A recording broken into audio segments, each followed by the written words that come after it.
खबरों के निष्पक्ष विश्लेषण के लिए सब्सक्राइब करें Jantantra TV and press the bell icon. Never miss any update.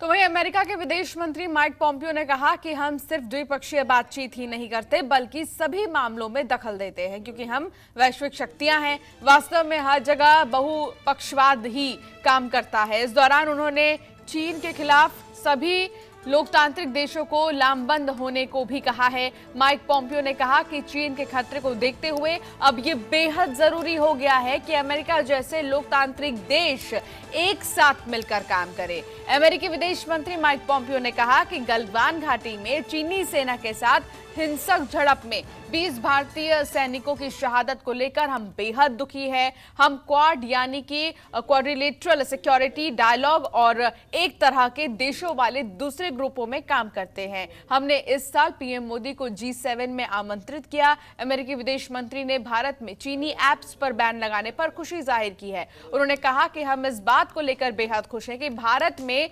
59 चीनी ऐप्स पर बैन लगा दिया गया है। अमेरिकी विदेश मंत्री माइक पॉम्पियो ने कहा कि हमने ब्लू डॉट नेटवर्क को बढ़ावा देने के लिए भारत के साथ काम किया है। गरीबी दूर करने के लिए ये बेहद जरूरी है। व्यापार और कारोबार को बढ़ाने के लिए भी ये बहुत महत्वपूर्ण है। मुझको विश्वास है कि हमारी पार्टनरशिप मजबूत हो रही है। तो ये कहना था माइक पॉम्पियो का, जो कि विदेश मंत्री हैं अमेरिका के। और साफ तौर पर देखा गया है कई बार अमेरिका की तरफ से भी चीन को लेकर कई सारी ऐसी बातें सामने आई हैं जिसमें देखा गया है साफ तौर पर कि अमेरिका बिल्कुल भी चीन के रवैये को पसंद नहीं कर रहा है। और इसलिए भारत की सराहना की जा रही है अमेरिका की तरफ से भी कि जो चाइनीज एप्लीकेशंस बैन किए गए हैं और साथ ही जिस तरीके से मुंहतोड़ जवाब यहां पर चीन को दिया जा रहा है उसकी हरकतों को लेकर विश्वासघाती चीन के खिलाफ जो भी कार्रवाई की जा रही है भारत की तरफ से, चाहे वो एप्लीकेशंस बैन करना हो, चाहे भारतीय सेना को वहां पर लद्दाख में तैनात करना हो। और लगातार जब कोर कमांडर स्तर की बातचीत भी हो रही थी तो उस वक्त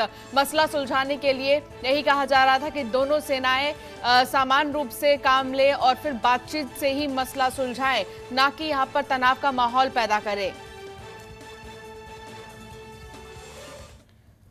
और चलिए इसी के साथ बुलेटिन में फिलहाल इतना ही। आप देखते रहिए जनतंत्र टीवी। नमस्कार। खबरों के निष्पक्ष विश्लेषण के लिए सब्सक्राइब करें Jantantra TV and press the bell icon. Never miss any update.